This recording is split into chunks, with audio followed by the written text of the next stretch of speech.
Yes, please. Good morning, everyone. Welcome to SD Commerce Career Sector 10 Panchkula.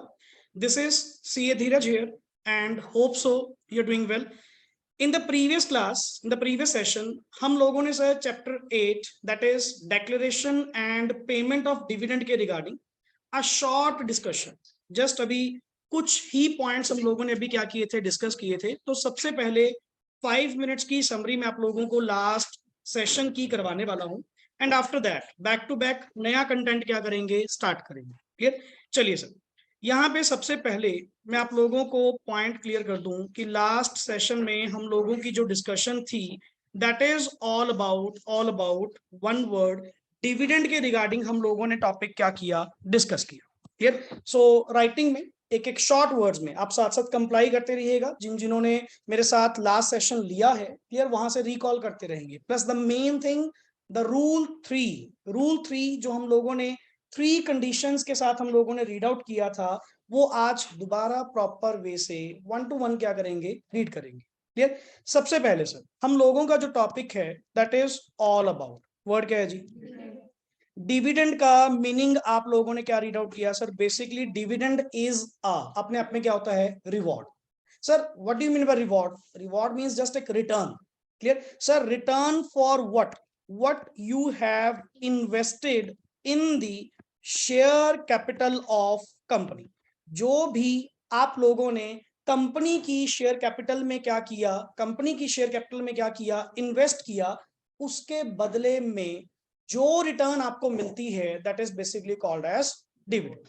Clear. तो normally sir dividend आपको पता ही है कि shares के ऊपर मिलता है. क्लियर. बट इस टॉपिक के लिए सर हम अकाउंटिंग व्यू पॉइंट से नहीं, हम इसको लॉ के व्यू पॉइंट से रीड आउट कर रहे हैं कि हमें थोड़ा सा कंपनीज एक्ट के अकॉर्डिंग टू, पहली बात शेयर कैपिटल किसके केस में होगी कंपनीज में, और कंपनीज के ऊपर एक्ट कौन सा एप्लीकेबल है कंपनीज एक्ट 2013.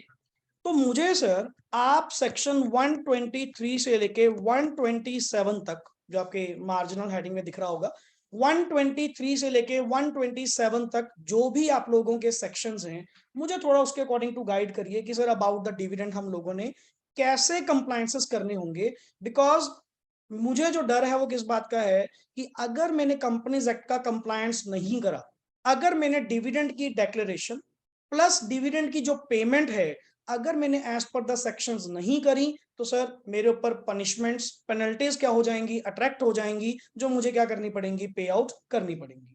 क्लियर. तो एक बिजनेस के लिए सर पेनल्टी पे करना अपने आप में कोई नॉर्मल थिंग नहीं है. क्लियर. पहली अपन एंड टू एंड काम कर रहे होते हैं और ऊपर से अपने को पेनल्टीज पे करनी पड़े तो अपने प्रॉफिट्स को उल्टा क्या करेंगी वो डाउन ही करेंगी. तो उससे बेटर है कंप्लायंस करना ही क्या रहेगा ठीक रहेगा. जैसे प्रैक्टिकली अपने पास क्लाइंट्स आते हैं, अब उनको एक बार समझाओ ठीक है जी, अगला नहीं मानता.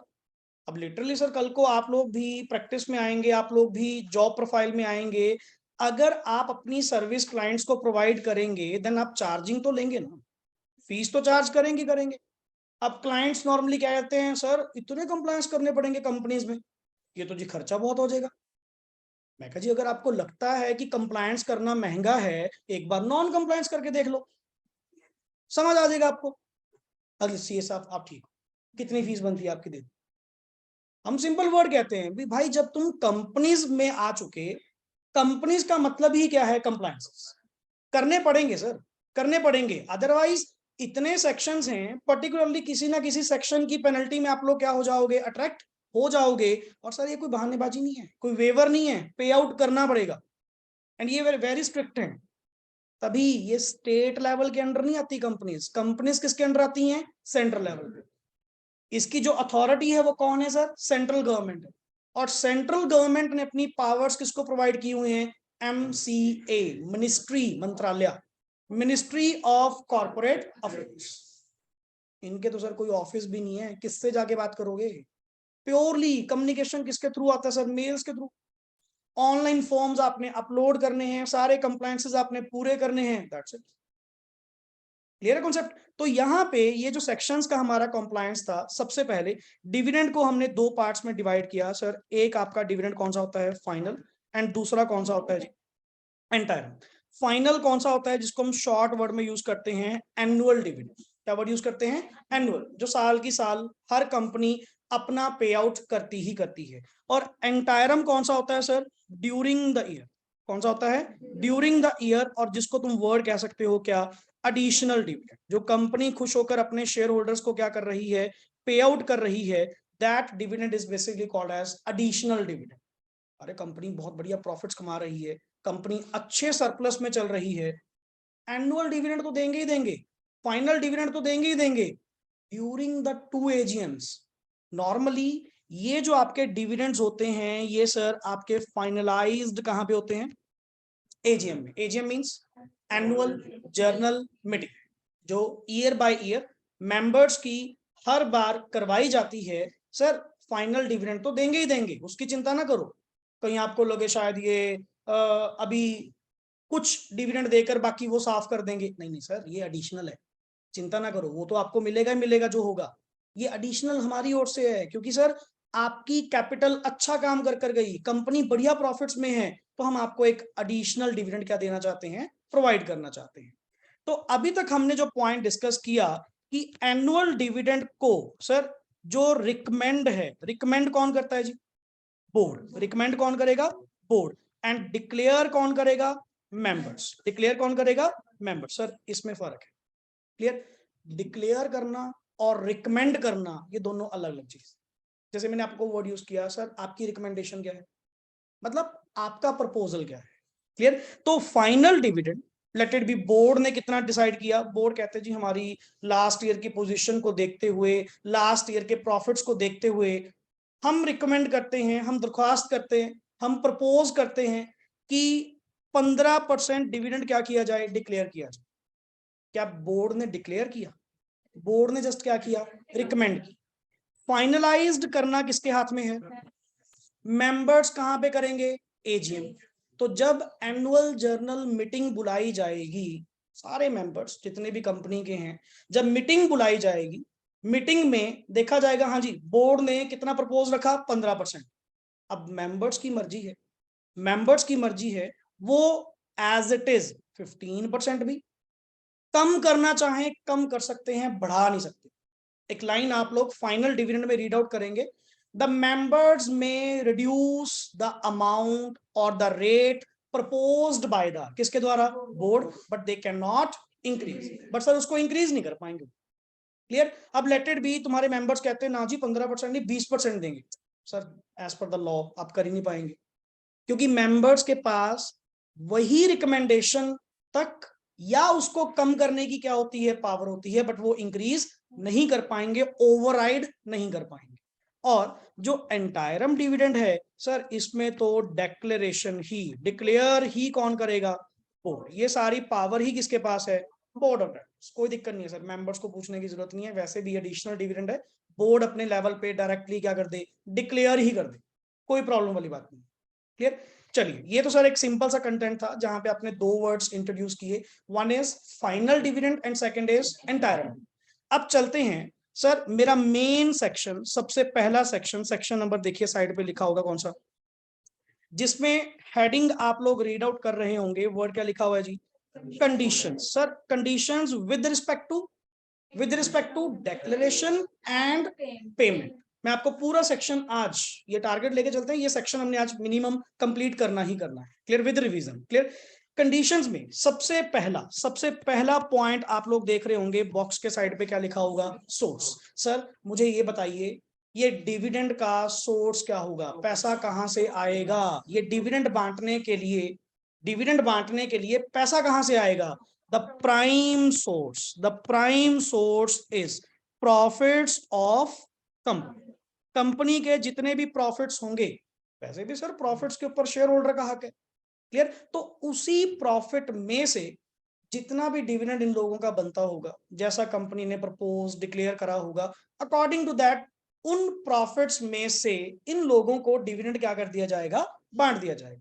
Sir what do you mean bye profits? Sir profits of, आपने वर्ड पढ़ा होगा, profits of may be current year, या मे बी प्रॉफिट्स ऑफ, एक लिखा होगा प्रीवियस ईयर्स, या अकाउंटिंग टर्म में जिसको आप वर्ड यूज करते हो एक्यूमुलेटेड प्रॉफिट्स, एक्यूमुलेटेड प्रॉफिट्स या profits of the previous years, या तुम जिसको वर्ड बोलते हो reserve and surplus, past profits, कुछ भी वर्ड यूज कर लो sir ultimately, but the main source, the primary source is the profits of the company. वो तुम करंट ईयर के यूज करो या प्रीवियस ईयर के कुछ पुराने रिजर्व्स में से लेकर आओ, यूज कर सकते हैं, डोंट वरी।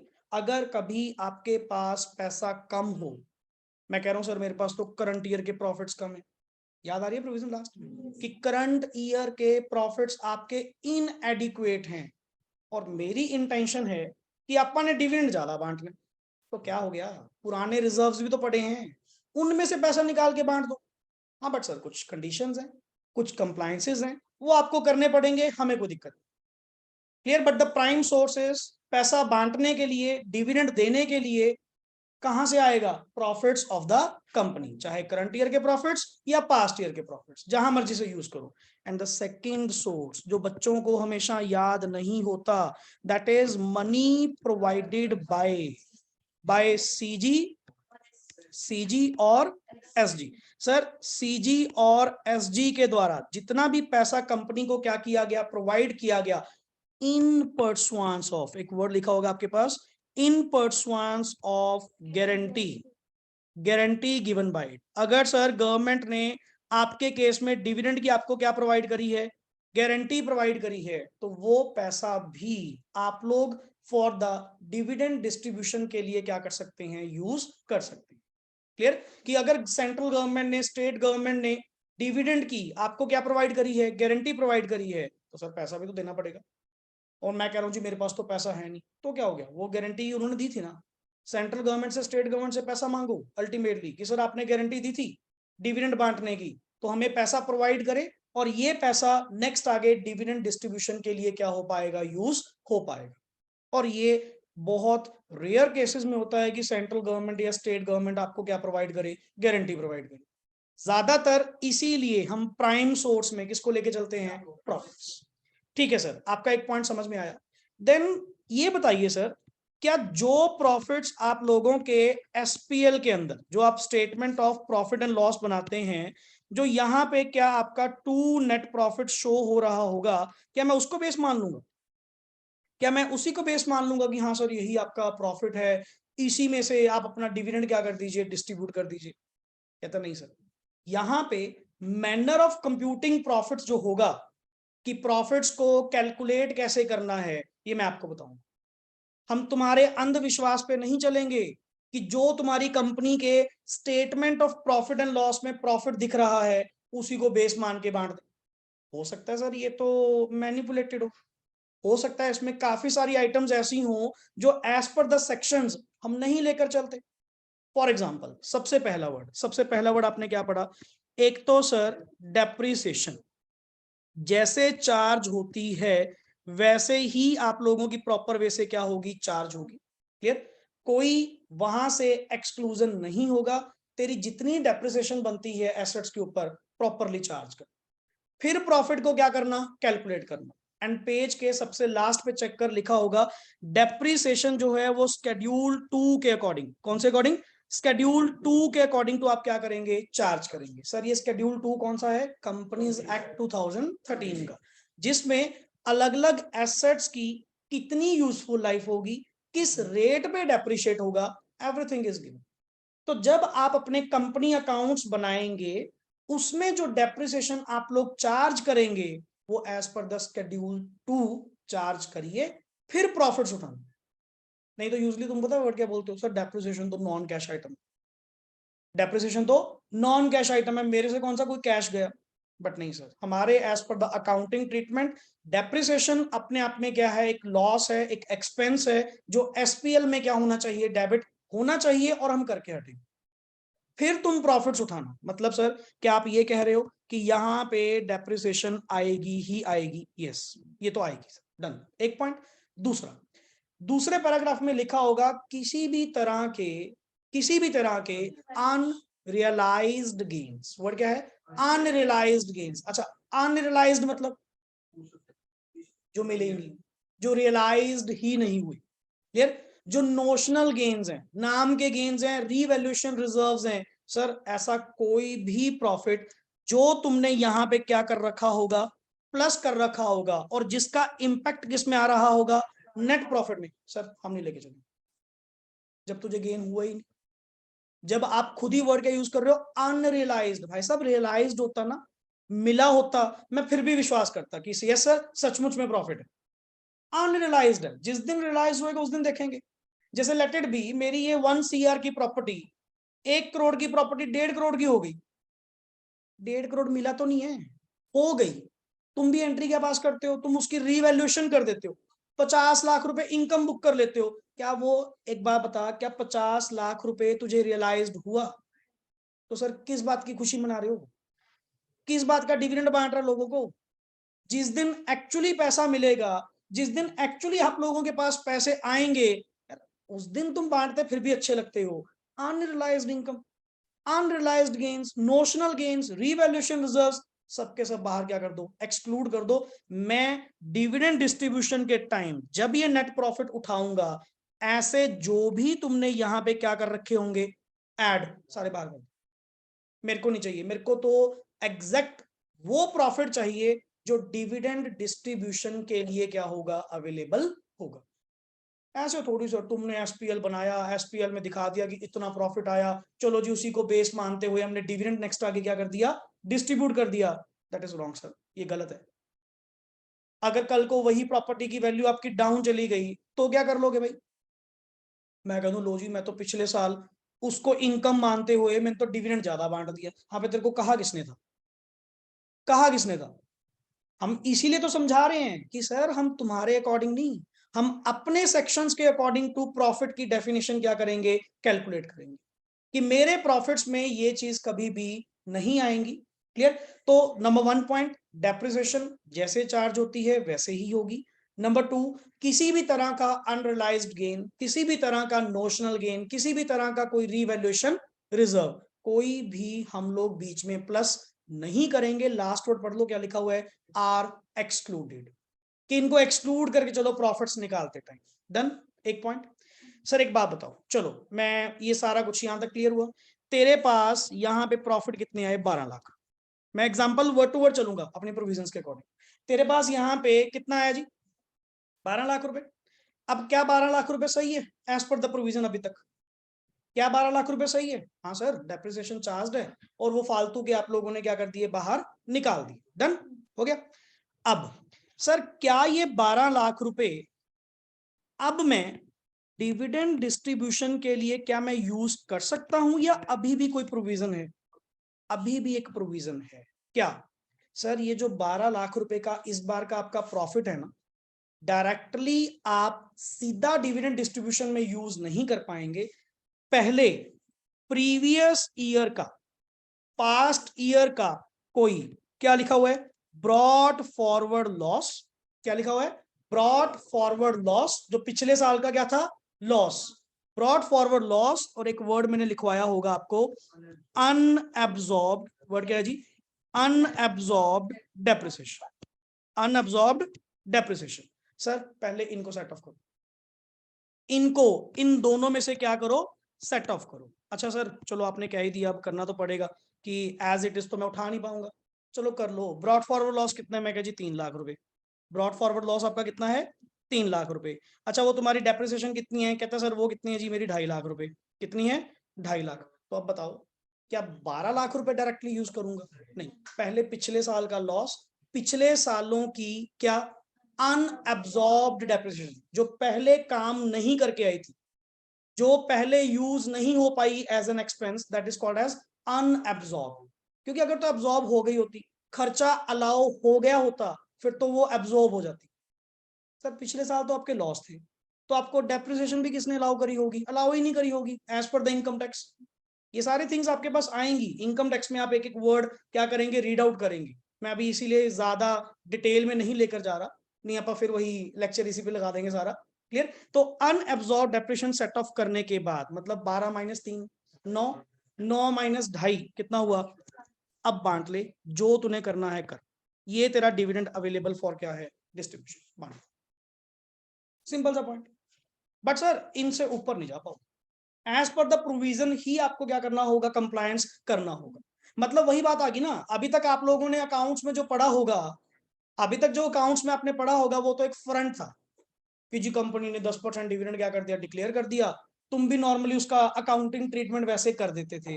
बट वो 10% बना कैसे, उसके पीछे कंपनी लॉ की प्रोविजंस क्या थी, वो ये चीज है। समझ गए पॉइंट, वो ये चीज है अपनी। हुआ क्लियर कॉन्सेप्ट यहां तक? अब चलते हैं नेक्स्ट अगले पॉइंट पे, नेक्स्ट पेज पे आइए। एक वर्ड आपके पास होगा ट्रांसफर टू। वर्ड क्या लिखा हुआ है जी सर? ट्रांसफर टू रिजर्व्स मतलब क्या ये कुछ मैंडेटरी होता था पहले? कभी पुराने एक्ट में कभी मैंडेटरी हुआ करता था, बट आज की डेट में कोई मैंडेटरी नहीं है, ऑप्शनल है। क्लियर? और सच परसेंटेज जो आप चाहो, जो आपको सही लगे, कुछ परसेंटेज, ये कंडीशन पता क्या है कि अगर कंपनी डिविडेंड डिक्लेयर करती है, कर ही रही है, 10%, 12%, 15%, कंपनी अगर डिविडेंड डिक्लेयर करती है, कुछ ना कुछ percentage out of your profits आपने कहां से ट्रांसफर करना है? प्रॉफिट में से किस में ट्रांसफर करना है? रिजर्व। और वो भी सर मैंडेटरी नहीं है, ऑप्शनल है, if you want to do. Clear? और कुछ जगह ना सर, कुछ जगह अपन लोग जब इंटरप्रिटेशन रीड आउट करेंगे ना लॉ की, कि लॉ जब आप पढ़ते हो, एक तरफ तो तुम कह रहे हो कि सर मैंडेटरी नहीं है, क्या है? ऑप्शनल है। दूसरी तरफ तुम ये भी बता रहे हो कि such percentage as you deem fit, कह भी दिया और बाद में ये कह रहे हो कि सर आपकी मर्जी। तो समटाइम्स लॉ में may word, may will be treated as shall, कि सर उनका कहना मतलब इशारा समझो, करना पड़ेगा।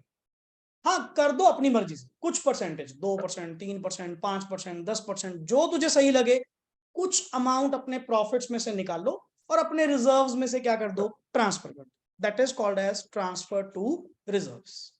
हुआ पॉइंट क्लियर? तो ultimately sir as per the law, as per the wording जो लिखी हुई है, वो उसमें क्या कहा गया? Transfer to reserve is not mandatory, it's optional, and you have to, या company have to transfer such percentage as it may deem fit. जो उनको क्या लगेगा, सही लगेगा, वो अपना नेक्स्ट आगे ट्रांसफर कर सकते हैं। क्लियर? चलिए नेक्स्ट आगे हमारा main word sir, main word is rule 3, जिसमें हेडिंग साइड पे आपके पास लिखा होगा क्या? कंडीशंस। क्या वर्ड लिखा होगा जी? कंडीशंस। साथ साथ आप कम्युनिकेट करिए। क्लियर? कंडीशंस में आपने वर्ड क्या रीड आउट किया कि सर अगर आपके पास करंट ईयर के प्रॉफिट्स क्या होते हैं? इनएडिक्वेट, पहला वर्ड। इनएडिक्वेट मींस कम है, पर हैं बट क्या है? कम है, यही पॉइंट।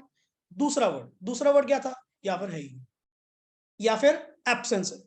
क्लियर? कि अगर आप लोग वर्ड क्या यूज कर रहे हैं कि सर कंपनी के पास इनएडिक्वेट प्रॉफिट्स हैं या एब्सेंस ऑफ प्रॉफिट्स हैं, but the company want to declare, company want to declare the dividend, company की इंटेंशन है कि कंपनी डिविडेंड देना चाहती है। मैं कहता sir how is it possible? कहता क्यों, सोर्सेज में पढ़ाया नहीं क्या? सोर्सेज में क्या पढ़ाया था?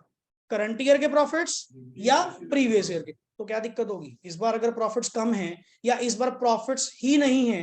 क्या दिक्कत है? वो प्रॉब्लम थोड़ी है, प्रीवियस ईयर का सरप्लस पड़ा तो है, प्रीवियस ईयर के एक्यूमुलेटेड प्रॉफिट्स पड़े तो हैं, दे देना। बट पुराने रिजर्व्स को हाथ लगाते टाइम, पिछले प्रॉफिट्स में से पैसा निकालते टाइम, साथ की साथ कौन एक्टिव हो जाएगा? रूल 3। क्या एक्टिव हो जाएगा? Rule 3 condition. आपको कंडीशंस का सर क्या करना पड़ेगा? कंप्लायंस करना पड़ेगा। ऐसे ही नहीं जितना मर्जी पैसा उठाया निकाला और आके डिविडेंड बांट दिया। मैंने करंट ईयर में कभी आपको दिक्कत क्रिएट करी? करंट ईयर में जितना कमाया सारा बांट दिया, मैंने रोका ना। पर अगर पिछले साल के प्रॉफिट्स में से, पास्ट ईयर के रिजर्व्स में से पैसा निकालोगे ना, रूल 3 वहां पे क्या हो जाएगा? एक्टिव हो जाएगा। Sir you have to comply with 3 conditions. Number 1 condition, condition number 1 short words में, कंडीशन नंबर 1 जिसमें आपने क्या पढ़ा? Rate not exceeding average of last 3 years। Short word में लिख सकते हो साइड पे, rate not exceeding average of last 3 years rate. पिछले 3 साल के रेट की आप पहले क्या निकालेंगे? उस एवरेज से एक्सीडिंग इस बार का डिविडेंड आपका नहीं होगा। जैसे अपन ने पहले भी एग्जांपल एक नोट करी थी, क्या सर? पिछले 3 साल की एवरेज, पिछले 3 साल की एवरेज निकल कर कितनी आई? 9%। नेचुरली तुमने 3 साल में कुछ ना कुछ डिविडेंड तो बांटा होगा, लेट इट बी एवरेज कितनी निकल कर आई? 9%। नाउ इस साल पहले तो तेरे हालात नहीं है, क्यों? इनएडिक्वेट प्रॉफिट्स हैं और या फिर एब्सेंस हैं, and you want to declare 12% dividend. क्या कर सकते हो? रूल नंबर 3, कंडीशन 1 क्या चीज थी? रेट जो होगा इस बार का जो रेट होगा पिछले 3 साल की एवरेज से एक्सीड मैक्सिमम कितना? 9%। एक condition. Condition number 2, condition number 2 में आपने क्या पढ़ा जी? Sir amount to be withdraw, reserve में से जितनी भी अमाउंट क्या करेंगे आप लोग विड्रॉ करेंगे, दैट मस्ट बी या दैट विल नॉट एक्सीड किसका? 1/10। 1/10 मतलब 10%। 1/10 कितना हुआ? 10%। 10% of aggregate means total, sum total of aggregate of PUC. PUC मतलब paid up capital plus free reserves. तो सर आप जो अपने रिजर्व्स में से पैसा निकालेंगे ना, कंडीशन चेक कर लेना, तेरी paid up capital as per the latest audited FS, जो तुम्हारी लास्ट ऑडिटेड वाली एफएस होंगी, फाइनेंशियल स्टेटमेंट होंगी, उसके अकॉर्डिंग उस paid up share capital plus free reserves का 10% से ज्यादा आप अपने रिजर्व्स में से पैसा बाहर नहीं निकाल पाएंगे। This is the limit, this is the limit. नहीं तो तुम क्या करोगे? पुराने सारे रिजर्व उठा के बांट दोगे। ये इतनी भी आपको फ्रीडम थोड़ी प्रोवाइड करी है कि जी अब तो कोई दिक्कत ही नहीं है, करंट ईयर के प्रॉफिट्स अगर नहीं भी कमाए तो क्या हो गया, प्रीवियस ईयर के रिजर्व्स पड़े हैं उसमें से बांट दो। कहता सर चेक कर लेना, कंपनीज एक्ट में रूल है, उसमें कंडीशन लिखी हुई है कि मैक्सिमम पैसा आप कितना निकाल पाए, and that limit is 10% of aggregate of paid up share capital plus free reserves. Number 2 condition. And after that number 3 पढ़िए क्या लिखा हुआ है sir, the important one, the balance after withdrawal. ये अपन लास्ट क्लास में थोड़ा सा चेंज कर गए थे, क्लियर? आपको दोबारा नेक्स्ट जो अपनी सेशन होंगे विद न्यूमेरिकल एग्जांपल आपको ड्राफ्ट करके दूंगा, उसमें हल्की सी मिस्टेक हम लास्ट सेशन में कर गए थे, क्लियर? बट उसको दोबारा रीड्राफ्ट करेंगे अपन विद एग्जांपल न्यूमेरिकल, क्लियर? अभी तो जस्ट एक डिस्कशन है कि the balance after withdrawal. What do you mean bye after withdrawal? क्या निकालने के बाद? जो सेकंड के अंदर तुमने प्रेफर की थी कि इतनी अमाउंट निकाल, सेकंड कंडीशन के अंदर तुमने प्रेफर करी थी ना कि 10% of aggregate of PUC plus FR, कि वो अमाउंट निकालने के बाद रिजर्व्स का बैलेंस, किसका बैलेंस? जिसमें से निकाला रिजर्व्स का balance shall not fall below कितना? 15% ऑफ पेड अप कैपिटल।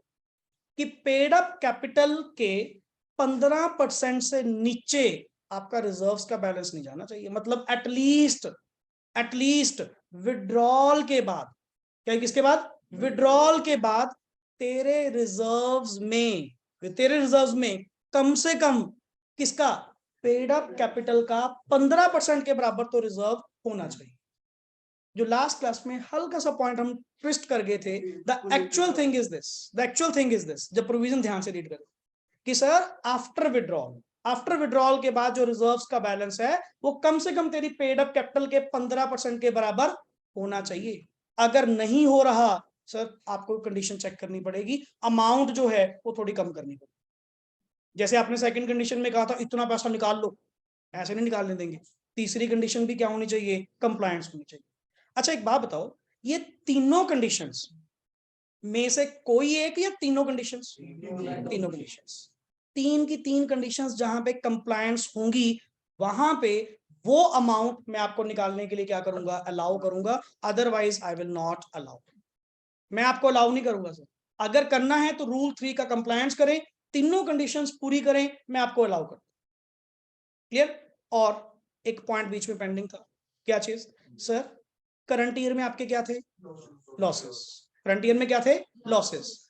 तो वो जो पैसा निकालोगे ना, जो पैसा निकालोगे, जैसे आपने पहले भी कहा था, पहले भी वर्ड क्या कहा था? जितना भी पैसा अवेलेबल होगा क्या डायरेक्टली डिस्ट्रीब्यूशन में बांट देंगे? पहले जो लॉसेस होंगे उनको क्या करेंगे? सेट ऑफ करेंगे। सेम कॉन्सेप्ट यहां पे भी अप्लाई है।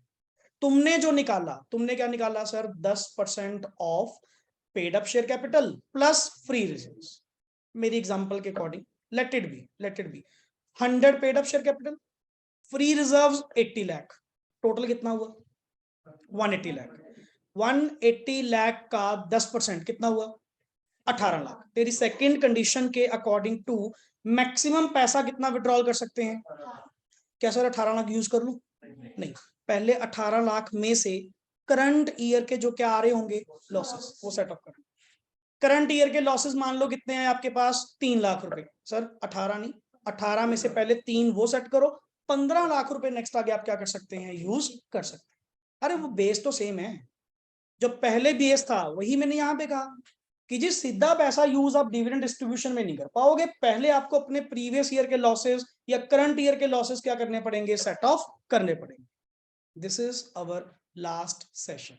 For the time being let's start with the new concept. यहाँ पे सर हमारा नेक्स्ट आगे जो पॉइंट है dividend out of, one by one topic discuss करते हैं। हाँ जी मेधावी रीड करना। डिविडेंड आउट ऑफ वर्ड क्या लिखा हुआ है जी?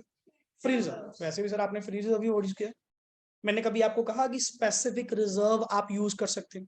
स्पेसिफिक तो सर होते ही लायबिलिटीज हैं जो एक पर्टिकुलर पर्पस के लिए बनाए जा रहे हैं, और डिविडेंड एक ऐसी चीज है जो अपने आप में रिवॉर्ड है। मैं किसी की स्पेसिफिक लायबिलिटी उठा के थोड़ी बांट दूंगा आपको। तो डिविडेंड मस्ट बी, वर्ड पढ़िए क्या लिखा है, no dividend shall be declared, yes please, no dividend पढ़ो, yes, other than. Sir free reserve जितने मर्जी यूज करो, और फ्री रिजर्व्स की डेफिनेशन ही क्या होती है? That reserves which are available for dividend distribution। Clear? तो ये तो जस्ट आपने एक पॉइंट बीच में बना दिया, अलग बात है। वो तो शुरू से ही आपने क्या समझाया था कि फ्री रिजर्व्स में से ही आपने डिविडेंड क्या करने हैं डिस्ट्रीब्यूट करने हैं। सेकंड पॉइंट बड़ा अच्छा पॉइंट है जी, प्रोहिबिशन। पहली बात, एक वर्ड आप लोगों ने यूज किया होगा, कभी कभी वर्ड चलता है जी रेस्ट्रिक्शन, और कभी कभी वर्ड चलता है प्रोहिबिशन। दोनों में फर्क है। रेस्ट्रिक्शन में इलीगल नहीं है, रेस्ट्रिक्शन में मनाही है, क्लियर, बट कुछ फॉर्मेलिटीज को पूरा करते हुए आप लोग वो चीज कर सकते हो। बट एक वर्ड होता है प्रोहिबिशन, कर ही नहीं सकते, कर ही नहीं सकते। और अगर करोगे, वही बात करोगे तो वो क्या माना जाएगा? इलीगल, क्योंकि वो प्रोहिबिटेड एक्टिविटी थी। क्लियर? अब सुन, prohibition on declaration of dividend, मतलब सर जो तुम नेक्स्ट आगे अंदर पॉइंट रीड आउट करने वाले हो, क्या उनमें कर ही नहीं सकते या कुछ कंप्लायंसेस के बाद? कर ही नहीं सकते सर, स्ट्रिक्ट मना है। और अगर गलती से भी तुमने डिविडेंड बांट दिया ना, तो अल्टीमेटली पनिशमेंट पे पनिशमेंट आपके ऊपर क्या होंगी? एप्लीकेबल। लाइक पढ़िए sir, no dividend shall be declared on, किसके ऊपर? प्रेफरेंस पे दे सकता हूं, यस। मुझे सिर्फ मना किस पे करा? इक्विटी पे। ये ना लॉ पढ़ने की आदत डालो। बोलने को सर डिविडेंड तो प्रेफरेंस पे भी मिलता है, हाँ सर उसको तो दो, उसको कोई दिक्कत नहीं है, बस इक्विटी वालों को डिविडेंड आपने नहीं बांटना। If the company has not complied with, अगर कंपनी ने कंप्लाई नहीं करा किसके साथ? Section 73, section 74। अब पढ़ लीजिए 73 74 कौन सा है, जिसको मैं शॉर्ट वर्ड में बोलता हूं डिपॉजिट्स। डिपॉजिट्स जो कंपनी ने, पब्लिक डिपॉजिट्स जो कंपनी ने मेंबर से डिपॉजिट्स पकड़े हुए हैं, अगर कंपनी ने उनकी रीपेमेंट का क्या किया हुआ है? डिफॉल्ट। क्या किया हुआ है? डिफॉल्ट। लोगों के पैसे तुमसे दिए नहीं जा रहे और अपने मेंबर्स को तुम क्या बांट रहे हो? डिविडेंड बांट रहे हो। शर्म कर लो, वो तो खुद ही कहेंगे।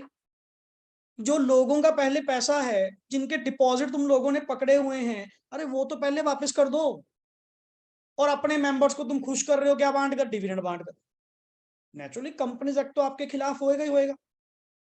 या तो तुम कम से कम सही चलो कि ना जी मेरा कोई डिफॉल्ट नहीं, मैंने 73 का 74 का पूरा कंप्लायंस करा, मेरा रीपेमेंट का कोई डिफॉल्ट नहीं, तू बांट जितना मर्जी डिविडेंड बांट, कोई दिक्कत नहीं। एक तरफ कर रहा है डिफॉल्ट, जैसे कहते नहीं बैंक का लोन देना कितना पेंडिंग है, अपा कर रहे हैं पार्टियां, और वो भी शाही रॉयल पार्टियां। तो दुनिया तो अगेंस्ट बोलेगी ना, दुनिया कहेगी देख डिफॉल्टर तो होएगा ही होएगा, अल्टीमेटली हमारा पैसा दिया नहीं जा रहा, यहाँ पे खर्चे खुले बांट रहे। नेचुरली सर ये चीज है, इसीलिए प्रोहिबिशन लगाई गई कि अगर तुम्हारा 73 या 74 का कोई भी डिफॉल्ट है related to the deposits, related to the repayment of deposits, पढ़िए यस, प्रोहिबिशन ऑन, पढ़िए 73 prohibition on from public and conditions for acceptance of deposits from the members, और या फिर उनकी कोई रीपेमेंट को लेकर, डिपॉजिट्स की रीपेमेंट को लेकर अगर किसी भी तरह का तुम्हारा कोई भी डिफॉल्ट है, sir you are strictly prohibited कि आप इक्विटी के ऊपर डिविडेंड डिक्लेयर नहीं कर सकते। एंड दिस प्रोहिबिशन, और ये तब तक प्रोहिबिशन चलेगी जब तक आपका डिफॉल्ट 73, 74 का डिफॉल्ट चलता रहे। तुम सही कर दो, तुम डिफॉल्ट सही कर दो, अगली बार से डिविडेंड बांट लेना, हमने कब रोका। पर जब तक ये डिफॉल्ट चलेगा, जब तक 73, 74 का डिफॉल्ट चलेगा रिलेटेड टू द डिपॉजिट्स की एक्सेप्टेंस को लेकर, की रीपेमेंट को लेकर, जब तक ये डिफॉल्ट चलेंगे आप कोई भी पैसा इक्विटी के ऊपर डिविडेंड नहीं बांट सकते। और प्रेफरेंस पे चलते रहे, कोई दिक्कत नहीं है, प्रेफरेंस को देता रहे। हमने सिर्फ किसको मना करा? इक्विटी वालों को, क्योंकि एक्चुअल ऑनर्स कौन होते हैं? इक्विटी वाले, नॉट प्रेफरेंस वाले। क्लियर? चलिए सर, पेमेंट ऑफ, हाँ जी ना, बैंक नहीं, ये नॉर्मल जो कंपनी डिपॉजिट्स लेती है, बैंक डिपॉजिट अलग चीज है। कंपनीज आर आल्सो एलिजिबल कि they can take the deposits from the public, they can take the deposits from the members, ये उस प्रोविजंस की बात कर रहे हैं। तो 73 से लेके 76 तक हम चैप्टर पढ़ेंगे, चैप्टर 5 आपके सिलेबस का पार्ट है, chapter 5 that is all about deposits. उसमें यही सेक्शंस हम डिस्कस करने वाले हैं। क्लियर? तो इसीलिए सर मैं आपको स्टार्टिंग से भी बताया था कि सारे सेक्शंस इन्होंने भी, कंपनीज एक्ट ने भी अपने अलग अलग चैप्टर्स के अंदर क्या किए हुए हैं? डिवाइड किए हुए हैं। हाँ बट कि सर देखो, प्रोविजन तो कहीं भी किसी के साथ लिंक कर सकती है। अब एटलीस्ट आपने यहाँ पे सुन लिया कि 73, 74 कुछ डिपॉजिट्स के रिलेटेड था, जब उस चैप्टर में रीड आउट करेंगे तो आपको और बेटर नॉलेज मिलेगी उसकी। क्लियर? ऐसे ही payment of dividend to whom, पढ़िए जी। The dividend shall be, Lakshya Hima ये नीचे से बंद करके दोबारा चलाना। यस पढ़िए जी। Payment of dividend to whom, the dividend shall be paid to, किसको? नंबर 1 क्या लिखा हुआ है? The registered shareholders of the, जिसके नाम पे शेयर्स होंगे उसी को डिविडेंड देंगे, किसी दूसरे को थोड़ी दूंगा मैं। क्लियर? और वर्ड क्या लिखा हुआ है? The order of registered share holder. Sir what it means? Share holder ने बोला कि इसको दे दें। हाँ, शेयर होल्डर ने जिसको ऑर्डर किया, मैंने कंपनी को लिख के दे दिया, मैं कहा मेरे शेयर्स पे जो डिविडेंड होगा ना साहिल सर को दे देना, तो ठीक है, कंपनी मेरे ऑर्डर के मुताबिक, किसके order? Order of registered share holder, order of registered share holder के अकॉर्डिंग टू वो क्या कर देंगे? उस बंदे को पे आउट कर देंगे, या तो मुझे या मेरे ऑर्डर को, या द बैंकर्स ऑफ, क्या लिखा हुआ है? ये कभी आप लोगों ने प्रैक्टिकली सुना है सर? हमने रजिस्टर्ड शेयर होल्डर के बैंक को दे दिया, क्यों? अकाउंट में तो जाएगा, बैंकर्स को देना उसके अकाउंट में जाएगा, और कहां जाएगा? सर हम लोग एक वर्ड यूज करते हैं, कुछ नहीं, सिंपल वर्ड, हम अपने बैंक को स्टैंडिंग इंस्ट्रक्शंस देते हैं कि मेरे नाम, यार मेरे को नहीं पता कहां से डिविडेंड आएगी, मैंने अपने बैंक को अलाउ कर दिया, मैंने अपने बैंक को अलाउ कर दिया कि मेरे इन कंपनी से डिविडेंड वगैरह आते हैं, अपने आप लेके मेरे अकाउंट में क्या कर दिया करो? क्रेडिट कर दिया करो, जिसको तुम वर्ड बोलते हो कि services as per the standing instructions of the account holder. मैंने अपने बैंक को ऑथराइज कर रखा है, तो ठीक है, तो कंपनी जो होगी, कंपनी जो डिविडेंड देगी किसको दे देगी? मेरे बैंकर्स को दे देगी। अरे कुल मिला के तो मुझे ही मिलेगा, किसको मिलेगा? Registered share holder. तो 3 वर्ड्स हैं सर, पहला रजिस्टर्ड शेयर होल्डर को खुद, दूसरा the order of registered share holder, और तीसरा द बैंकर्स ऑफ द, कि अगर उन्होंने अपने बैंक्स को एज पर, यहां पे लिख लेना शॉर्ट वर्ड एज पर, वो कई बार होता है ना कि एज पर स्टैंडिंग इंस्ट्रक्शंस, लिखिए as per standing instructions, as per standing instructions, कि most of the time mostly banks क्या होते हैं? ऑथराइज्ड होते हैं as per the standing instruction given by the account holder, तो कंपनीज डायरेक्टली उनके banks को क्या कर देती हैं? पे आउट कर देते हैं। बट आज की डेट में तो सारा सिस्टम ही खत्म हो गया, आजकल तो जितने भी शेयर्स आप लोगों के चलते हैं वो डीमैट फॉर्म में चलते हैं, ऑनलाइन। फर्स्ट डे से आपका अकाउंट डीमैट अकाउंट से क्या है? लिंक्ड। जितने भी डिविडेंड आएंगे वो डायरेक्टली आपके बैंक में जाएंगे, समझ गए ना? और वो सब कुछ आपका लिंक है किसके साथ? पैन कार्ड के साथ। और वही इंफॉर्मेशन कहाँ चली जाती है? इनकम टैक्स में। और इनकम टैक्स से हम लोग पोर्टल पे देख लेते हैं कि आपको कितना डिविडेंड किस कंपनी ने कितना कितना दिया। And while filing the return, जब हम इनकम टैक्स रिटर्न क्या करते हैं, फाइल करते हैं, वही डिटेल्स वहां से उठा के हम लोग डाल देते हैं। ये सारा इस तरह से क्या है, लिंक्ड है। क्लियर है कॉन्सेप्ट? क्योंकि आज की डेट में हर चीज इन्होंने पैन कार्ड आधार कार्ड, पैन कार्ड आधार कार्ड सबसे लिंक करवा दी। जो इन्फॉर्मेशन आप ये मत समझिएगा कि मैंने तो पैन कार्ड दिया ही नहीं, आधार कार्ड तो दिया ना। आधार तेरा लिंक किसके साथ है, पैन के साथ। इन्फॉर्मेशन गई, चिंता ना कर, आ जाएंगे वो, ठीक है ना, जीप पे बैठ के तो भी जाएगा, कोई दिक्कत नहीं है। उनको इन्फॉर्मेशन चली गई, वो आपके पोर्टल पे ऑटोमेटिकली क्या करेगी, रिफ्लेक्ट करेगी करेगी। ये सारी थिंग्स है। तो ये तो चलो एज पर नॉर्मली, क्योंकि हर कंपनी अपने शेयर्स डीमैट फॉर्म में ट्रेड नहीं कर रही, कुछ नॉर्मल कंपनीज भी हैं। हर कंपनी के लिए डीमैट मैंडेटरी थोड़ी है कि आपको डीमैट फॉर्म में करना है। फिजिकल शेयर्स आज भी हैं, फिजिकल शेयर्स आज भी हैं। तो ये उन लोगों के लिए प्रोविजन आज भी जिंदा है कि सर आप डिविडेंड किसको दोगे, रजिस्टर्ड शेयर होल्डर या उसके ऑर्डर को या उसके बैंकर्स को। नेक्स्ट आगे वर्ड पढ़िए क्या लिखा है सर, मोड ऑफ पेमेंट बताओ, डिविडेंड पे करने का मोड क्या होगा। मोड क्या होगा, simple sir, cash. In kind थोड़ी कुछ देंगे। क्लियर, पढ़िए, no dividend shall be paid except in, except in क्या लिखा हुआ है नाउ सर, इन कैश मतलब क्या हुआ, नगद देना। इन कैश मतलब देना तो बैंकिंग चैनल के थ्रू है, नगद मत मार देना, कहीं कच्चे का काम फिर शुरू कर दो। हर ट्रांजैक्शन आपकी किसके थ्रू होगी, बैंक अकाउंट के थ्रू होगी। अरे कैश में देना मतलब इंस्टेंट देना, नॉट उसके बदले में कुछ सर्विस, नॉट उसके बदले में कोई गुड्स, बस इन काइंड नहीं होना चाहिए। बहुत बच्चों ने यहाँ पे प्रोविजन क्या पढ़ी, सर यहाँ पे लिखा तो है कैश, कि मैं कंपनी में गया, कंपनी में गिन के उसने बढ़ा ये 5 है। अरे नगद नहीं देने, नगद देना अलाउड नहीं है। क्लियर, प्योर ट्रांजैक्शन जो चलेगी by banking, by banking channels, वो लिखने के लिए वर्ड इन कैश आता है। क्लियर, चलिए, एंड ब्रैकेट में क्या लिखा हुआ है, dividend can not be paid in kind में तो देने मतलब ही नहीं। पता लगे जी पैसे तुम्हारे पास है नहीं, कुछ सामान उखाड़ के ले जा, ठीक है ना, वो चीज नहीं है सर। अल्टीमेटली जो दिया जाएगा इन कैश दिया जाएगा, कोई इन काइंड का कॉन्सेप्ट नहीं है। आगे, how ever the dividend may be paid by, अब मे वर्ड लिखा हुआ है, ये बता रहे हैं या जस्ट एक सुजेशन दे रहे हैं, बता रहे हैं। मे वर्ड मत पढ़ना कि सर मे लिखा हुआ है मतलब कैश भी तो दे सकते हैं, मे मतलब करना पड़ेगा। लॉ की लैंग्वेज थोड़ी सी क्या होंगी, चेंज होंगी। मे ट्रीटेड एज शेल, समझ गए ना। तो अल्टीमेटली इनका कहना मतलब समझना कि समझ लो प्यार से, क्या चीज, कि जो भी डिविडेंड आप लोगों ने देना है बाय चेक, या मे बी डिविडेंड वारंट दीजिए, या may be electronic mode.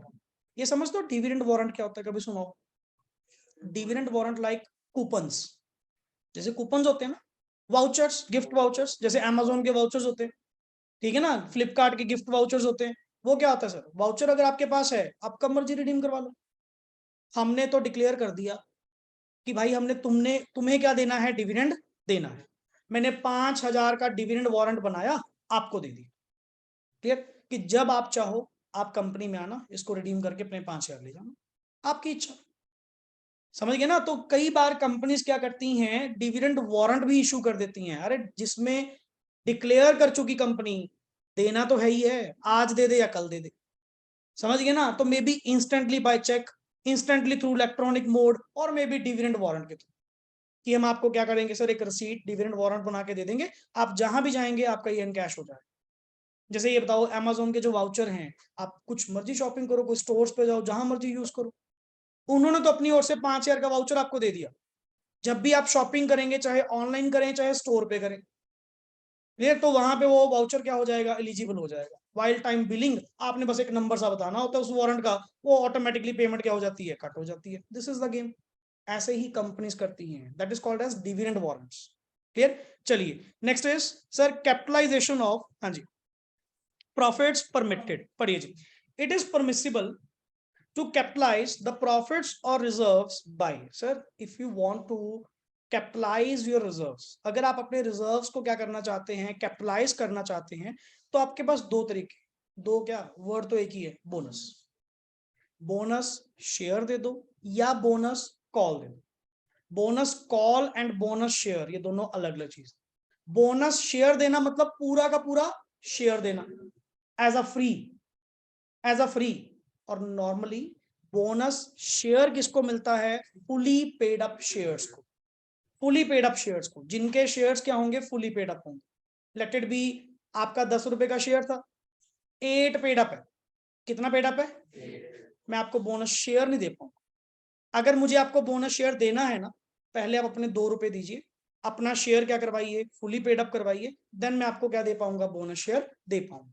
Clear? तो मतलब by bonus share you can capitalise your reserves. देख, रिजर्व्स में से पैसा निकल के किसमें चला जाएगा?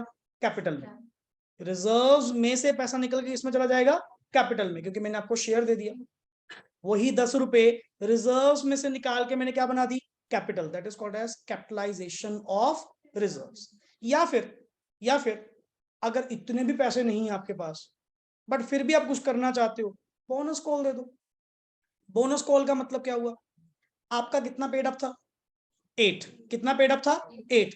मैंने 8 रुपए जो कंपनी ने ले रखे हैं, मैं कहा आपको 2 रुपए देने की जरूरत नहीं है, कंपनी 2 रुपए दे देगी, बस जाओ। वो 2 रुपए का मैंने आपको क्या दे दिया? Bonus, not discount, bonus. Company ने अपनी ओर से क्या दे दिया? Bonus. And that call is called as bonus call. है तो दोनों ही बोनस हैं, है तो दोनों ही बोनस हैं, पर फर्स्ट वाले केस में क्या था? मैंने अगर मैंने पूरा शेयर देना है तो पहले आपको अपनी शेयर कैपिटल क्या करवानी पड़ेगी? Fully paid up. ये कंडीशन है, ये कंडीशंस हैं। ये भी आप word to word read out करेंगे जब आपके पास बोनस शेयर का सेक्शन आएगा, समझ गए ना? पर आप बोनस कॉल भी दे सकते हो। मान लो आपके 6 रुपए पेड अप थे, कंपनी ने बढ़िया प्रॉफिट्स कमाए, कंपनी कहती है आपके 4 रुपए हम दे देंगे, आपको देने की जरूरत ही नहीं। मैंने बोनस शेयर नहीं दिया, मैंने आपको क्या दिया? बोनस कॉल दिया। दोनों में फर्क है। क्लियर? चलिए नेक्स्ट है सर, सबसे इंपॉर्टेंट मार्क कर लीजिएगा, deposit of. Yes please. Deposit of क्या लिखा हुआ है? Dividend in separate bank account. सबसे अच्छी कंडीशन है कि अगर आप क्या डिक्लेयर करेंगे, देन जितना डिविडेंड डिक्लेयर होगा, वो पैसा अलग से एक अलग सेपरेट बैंक अकाउंट में आप क्या करवाएंगे? डिपॉजिट। मिक्स नहीं रखना सर। जब डिक्लेयर हो चुका कि देना ही देना है, वो अमाउंट नॉर्मल बैंक अकाउंट से निकालकर एक अलग सेपरेट बैंक अकाउंट में आप क्या करवाएंगे? डिपॉजिट करवाएंगे। इसको अलग रख दो। हो सकता है सर आपने अगर मिक्स कर दिया, ठीक है ना, इधर से डिविडेंड डिक्लेयर कर चुके, पैसा कहीं और यूज कर दिया, मौके पे डिफॉल्ट हो जाएगा। जब आप कह चुके कि हमने ये डिविडेंड देना ही देना है, तो भाई उसी दिन पैसा निकाल के अलग सेपरेट बैंक अकाउंट में रख दो। अपन नहीं करते कि जब अपन ने कह दिया कि ये पैसे तो हमने वहां पे खर्च करने हैं, तो उसको निकाल लो, वहां से अलग रख दो, कहीं ऐसा ना हो जेब में पड़े पड़े कहीं और ही खर्च हो जाए। सेम चीज पढ़िए, the amount of the dividend, yes, including, specially ये प्रोविजन दोनों के लिए, ये फाइनल के लिए भी है, ये इसके लिए एंटायरम के लिए भी है, including interim dividend shall be deposited in a कौन सा बैंक? Scheduled bank in a separate account within कितने दिन में? 5 दिन में, within 5 days of declaration of. अब एक बता, फाइनल डिविडेंड कब डिक्लेयर होता है? At the AGM. एजीएम पे जब मेंबर्स क्या करते हैं? डिक्लेयर। और एंटायरम डिविडेंड कौन डिक्लेयर करता है? बोर्ड। जिस दिन भी वर्ड आपने क्या कहा कि डिक्लेयर हो गया ना, उस दिन से 5 दिन के अंदर अंदर पैसा निकाल लो। सेपरेट शेड्यूल्ड बैंक जो यूजली गवर्नमेंट बैंक है अपने, काइंड ऑफ नेशनलाइज्ड बैंक नहीं कहा मैंने वर्ड क्या यूज किया? Scheduled bank. Separate scheduled bank में खाता खुलवा, उसमें पैसे अलग से क्या करवा दे? जमा करवा दे। समझ गए ना? उसी दिन से, जिस दिन से आपका डिविडेंड क्या हुआ? डिक्लेयर हुआ, विद इन 5 days। आगे चलिए, such amount shall not be used, क्या लिखा हुआ है? For any purpose other than, किसको छोड़ के? तभी तो अलग से लिखवाया कि ये कहीं और ना पैसा यूज कर दें। कौन सा पता लगता है जी? कंपनी का कोई ऑब्लिगेशन आ गया, चेक काट के दे दिया, पैसा कहीं और यूज हो गया। इसीलिए आपको समझाया गया कि सर ये लायबिलिटी है। पहले जब तक, सुन मेरी बात, जब बोर्ड ने कल्ला रिकमेंड करा था कि 15% डिविडेंड दिया जाए, क्या वो लायबिलिटी बन गई? लायबिलिटी कब बनेगी? जब मेंबर्स उसको क्या कर देंगे। इसीलिए समझा रहे थे पैसा अलग से रख लो। क्लियर? कि एक बैंक अकाउंट ओपन करवाओ सेपरेट, वही पैसा निकाल लो और अलग सेपरेट बैंक अकाउंट में क्या कर दो? डिपॉजिट करवा दो, ताकि ये पैसा कहीं और किसी पर्पस में यूज ना हो सके। जिस पर्पस के लिए रखा गया उसी पर्पस के लिए पैसा क्या होना चाहिए, यूज होना चाहिए। That is the thing. आगे चलिए नीचे, the provision shall not apply to a, किसके ऊपर, इन विच सर वैसे गवर्नमेंट कंपनी कौन सी होती है? वैसे तो गवर्नमेंट कंपनी वो होती है जिसमें at least 51% is held bye CG, SD और बोर्ड। यूजुअली तो ये होती है, बट इसमें कुछ अगला वर्ड ध्यान से पढ़ना। वो government company in which entire paid up capital, entire means 100%, लिखो ऊपर, लिख एंटायर का मीनिंग ऊपर लिख 100%, in which the entire paid up capital is held by, entire का मतलब क्या है, 100%, 100% paid up capital is held bye किसके द्वारा, सीजी, एसजी और बोथ। क्लियर? सो बेसिकली ये जो पर्टिकुलर प्रोविजन है, ये वाली जो ऊपर आपने अभी रीड आउट करी, ये गवर्नमेंट कंपनीज, वो गवर्नमेंट कंपनीज जिनका 100% स्टेक है, जो एंटायर कैपिटल किसकी है, सेंट्रल गवर्नमेंट की, स्टेट गवर्नमेंट की, उनके ऊपर ये वाली प्रोविजन एप्लीकेबल नहीं है। उनके ऊपर नहीं है कि वो 5 दिन में जमा करवाएं, ऐसा करें, कोई दिक्कत नहीं है, नहीं भी करवाते तो भी चक्कर नहीं। समझ गए ना? तो ये एग्जम्पशन, ये एग्जम्पशन है to the government companies in which entire share capital is held by central government और स्टेट गवर्नमेंट। माफी, आगे चलिए। सर एक क्वेश्चन पढ़िए यहाँ पे, ये साथ साथ जैसे नवंबर 18 में आपके पास क्वेश्चन आया हुआ है। क्लियर? अब सबसे बड़ी इंपॉर्टेंट चीज आपकी जो वर्क करती है ना, इंटर में जो आपको फर्क मिलेगा, जितने भी टॉपिक्स आप लोग साथ साथ यहाँ पे रीड आउट करेंगे, फर्स्ट ऑफ ऑल ये जो बुक है, मैं बुक के बारे में पहले इंट्रोड्यूस कर दूं। हम लोग जो कंटेंट फॉलो करते हैं that is of the famous writer and the teacher, basically CS Munish Bhandari. Clear? Delhi level के टीचर हैं, नेशनल लेवल के टीचर हैं। क्लियर? हम स्टार्टिंग से ही, और इनकी बुक में ना खासियत है, इनका जो लिखने का वे आउट है, इतनी सिंप्लीफाइड लैंग्वेज में लॉ को प्रोवाइड करना। क्लियर? हमने भी इंटर भी, फाइनल भी, इवन कोचिंग हमने किसी और से ली हो भाई बेशक, पर बुक कौन सी पढ़ी है हमेशा, ये वाली। इनकी जो सबसे बड़ी खासियत है, एक तो टेबल फॉर्म्स में, जैसे आप लोग देख रहे हो ना, एक प्रॉपर वे में हर चीज को तोड़ तोड़ के लिखा हुआ है। यही आप मॉड्यूल ओपन कर लो, यही ऐसे मॉड्यूल ओपन कर लो, उसमें बड़े बड़े पैराग्राफ्स बना के, सर वो ना वैसे ही एक हैक्टिक सा बन जाता है। कोई सिंप्लीफाइड वे में प्रेजेंटेशन आपको दे दे प्रोविजंस की, और साथ साथ क्वेश्चंस दे दे, और उससे बढ़िया क्या चाहिए? इनकी बुक की यही स्पेशलिटी, कॉन्सेप्ट करेंगे क्वेश्चंस, कॉन्सेप्ट करेंगे क्वेश्चन साथ के साथ। क्लियर? प्लस हर टॉपिक कवर होने के बाद, ये इस बैच से क्या लास्ट बैच में भी था हमारा, हर टॉपिक कंप्लीट होने के बाद ICI मॉड्यूल के जितने भी क्वेश्चंस होंगे, क्वेश्चंस फ्रॉम द एक्सरसाइज, यहीं पे बैठकर 1 to 1 क्या करेंगे, एक सेशन लिया करेंगे, और साथ के साथ ICI मॉड्यूल भी cover. But there is no need कि आप इस बुक के अलावा कुछ और कंटेंट कहीं और से पढ़ें। पहली बात, थोड़ा ग्रो अप करें, सेक्शंस पढ़ रहे हो, लॉ पढ़ रहे हो, जितनी बुक्स पढ़ोगे लॉ तो सेम रहेगा, लॉ में तो नहीं कुछ चेंज होने वाला, या कोई पब्लिशर अपनी लैंग्वेज लिख के पलट देगा उसको, सेक्शंस तो वही रहेंगे ना। तो सर कंटेंट हम लोगों का फ्रॉम द लास्ट 10 years और आज भी वही है, वही रहेगा। एंड एग्जम्पशंस का जो कारण बनते हैं ना, अभी तक जितनी भी लॉ में, मतलब हमने सुना करते थे पहले कि थ्योरी में भी एग्जम्पशंस आती हैं, और ये कंटेंट डीपली करने के बाद फ्रॉम द लास्ट 5 years जो मैंने यहां पे देखा है ना, हर स्टूडेंट के ऑलमोस्ट 90% स्टूडेंट्स के आप ये मान के चलो कि लॉ में क्या मिलती हैं, एग्जम्पशंस मिलती हैं। 60+ मार्क्स आना थियरी में बहुत बड़ी मैटर करता है, कि सर थियरी में 60+, लास्ट चेकअप का रिजल्ट अल्टीमेटली 70+ 80 के पास तक लॉ में ले आए, पापा कैसे कहते हैं सर थियरी में नंबर नहीं आते? दिस इज नॉट थियरी, ये थियरी नहीं है, ये सर प्रैक्टिकल एप्लीकेबिलिटी है। लॉ पढ़ा, एक केस, एक सिचुएशन आपके सामने दी जाएगी, you have to just reply. अब तूने इतना डीपली इसको रीड आउट करा, अब तेरे सामने क्वेश्चन है, पढ़ियो question. YZ Limited is a manufacturing company and has proposed a dividend of 10% for the year कौन सा, 17-18 out of किस पे, करंट ईयर प्रॉफिट्स। ओके, मतलब कोई पुराना सिस्टम नहीं है, current year profits. The company has earned a profit of कितना, मोटे प्रॉफिट्स कमाए हैं।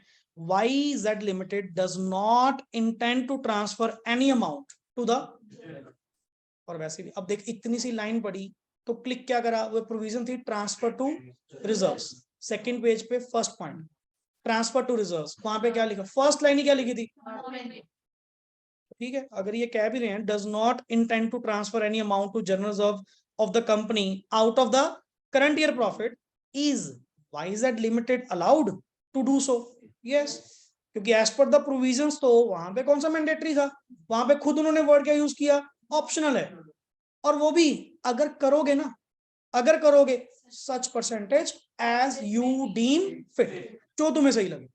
पढ़िए, yes, YZ Limited is allowed to propose a dividend of 10% without transferring to, क्या लिखा हुआ है, profits to reserves, since it is the, क्या लिखा हुआ है, discretion means मर्जी, क्लियर। ये बेसिकली सर उनकी क्या है, मर्जी है of the company whether to transfer any profits to reserves, और फोर्सफुली थोड़ी है, नहीं भी ट्रांसफर करा तो क्या चक्कर हो गया, क्लियर। आगे चलिए, since irrespective of the rate of dividend proposed or dividend declared, the Companies Act 2013 does not make it mandatory for the company to transfer any percentage of its profits to, simple word एक था, case बनाया according to reply, इन्होंने तो बड़ा short reply दिया।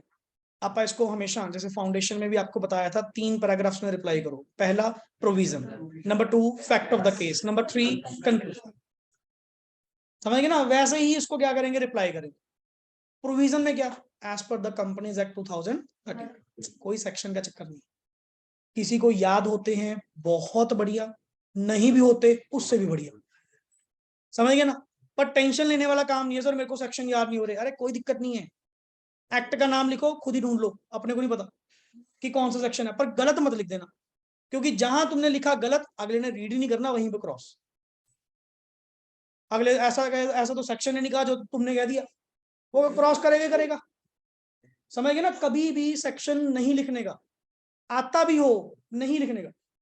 वैसे आप लोगों को ठीक है, चलो सुनाते टाइम बोलते टाइम आप लोग भी इंप्रेशन जमाने के लिए सेक्शंस में बात करते हैं, जैसे वकील नहीं होते, according to section this according to this, वो तो होएगा ही, ठीक है, बट लिखने टाइम सर, क्योंकि अगर गलती से भी गलत लिखा गया, पूरा क्वेश्चन वहीं का वहीं क्रॉस, इससे बढ़िया एक्ट तो एक है, बस वो गलत मत लिख देना, कम से कम वो सही लिख देना।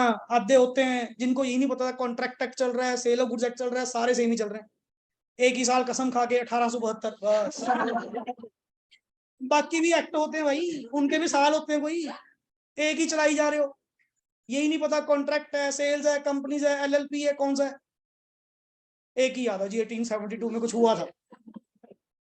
कम से कम यहाँ पे कंपनीज एक्ट, अब तो चलो as per the new scheme बच जाओगे, उसमें एक्ट ही कर गया है कंपनी लॉ, अगर as per the new scheme रहते हैं, क्लियर, तो उसमें तो बचा ही गया, सिर्फ सारा ही कॉर्पोरेट लॉ है 100 मार्क्स का, तो फिर तो खुले आराम से लिखो 2013 2013 2013 चलने दे, कोई दिक्कत नहीं है, नहीं तो सर कम से कम एक्ट का नाम सही लिखो, फिर कोई दिक्कत नहीं है, सेक्शन नहीं लिखने, क्लियर। तो यहाँ पे इवन इन्होंने खुद भी सेक्शन प्रेफर नहीं करा, खुद भी रिप्लाई में सेक्शंस प्रेफर नहीं करे, एंड इवन ICAI की नोटिफिकेशन के अकॉर्डिंग उन्होंने वेरी क्लियर कर दिया था, फ्रॉम द वेरी स्टार्ट उन्होंने क्लैरिटी प्रोवाइड कर दी थी, क्लियर, किस बात की क्लैरिटी, की अल्टीमेटली सेक्शंस ना लिखना कोई दिक्कत वाली बात नहीं, क्लियर, कोई एक्स्ट्रा मार्क्स आपके कट नहीं होंगे, गलत लिखोगे तो जरूर कटेंगे, समझ गए ना। आगे चलिए sir, unpaid dividend account, basically section 124, जिसमें अ शॉर्ट डिस्कशन के रिगार्डिंग हम पॉइंट लेकर चलते हैं, थोड़ा सा पॉइंट डिस्कस करेंगे आज, क्लियर।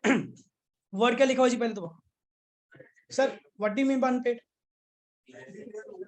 आपने तो ये नहीं कहा था कि वो पैसा सेपरेट अकाउंट में रख दो और वहां से पे कर दो, मतलब सर अगर कोई पर्सन नहीं मिला, हमने तो कोशिश करी, हमें पर्सन नहीं मिला जी, वो ट्रेसेबल नहीं हुआ, कंपनी तो डिविडेंड लेके फिर रही है कि आजो आजो ले लो, अब नहीं पर्सन ट्रेस हुआ, और वो पैसा हम क्या करें, आपने तो कहा था कि वो सेपरेट बैंक अकाउंट है, कहते नहीं, अब वो सेपरेट बैंक अकाउंट में नहीं पड़ा रहेगा, उसको एक अलग नाम से जो एक्ट है, जिसका नाम क्या दिया हमने, कौन सा, अनपेड डिविडेंड अकाउंट में क्या कर दीजिए, ट्रांसफर, क्लियर। पढ़िए sir, dividend declared but remaining क्या हुआ, उसके कंसीक्वेंसेस क्या होंगे, पढ़िए sir, when is transfer, word क्या लिखा हुआ है, रिक्वायर्ड, कब रिक्वायर्ड है, पढ़िए sir, if a dividend is but remains और अनक्लेम, लेने नहीं आया जी, हम क्या करें?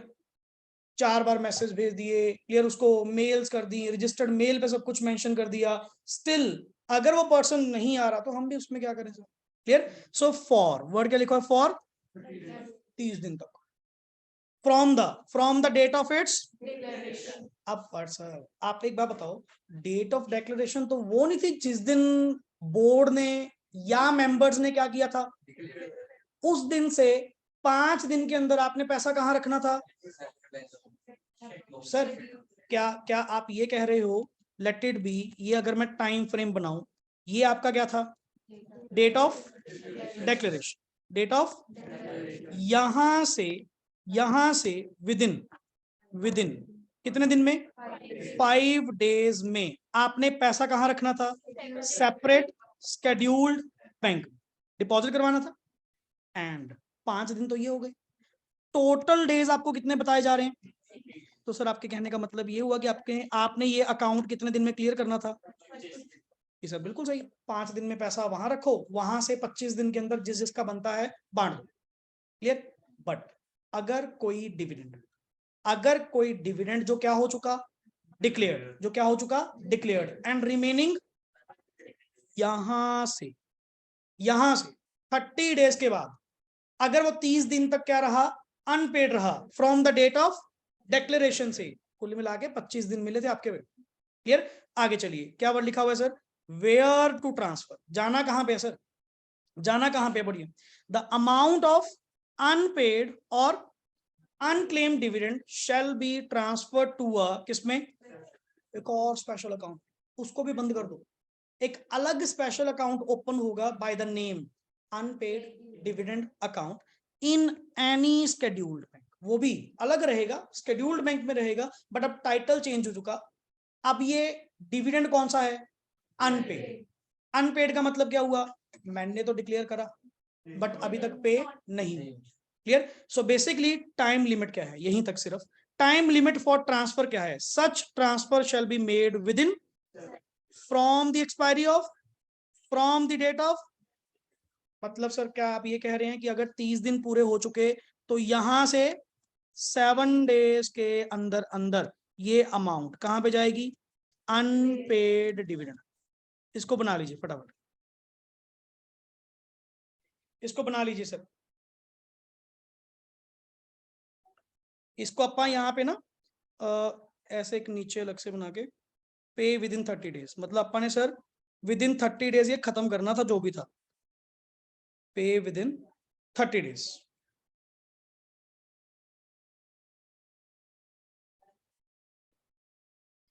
ये 5 दिन आपको दिए गए थे किसके? स्केड्यूल्ड बैंक में डिपॉजिट करवाने के। हो सकता है शायद आप पहले भी डिपॉजिट करवा दो, हो सकता है शायद आप पहले भी डिपॉजिट करवा दो। क्लियर। करिए जिसको, फटाफट ड्रॉ करिए।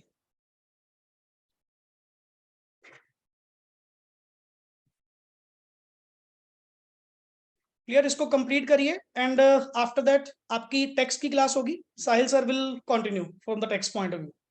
क्लियर।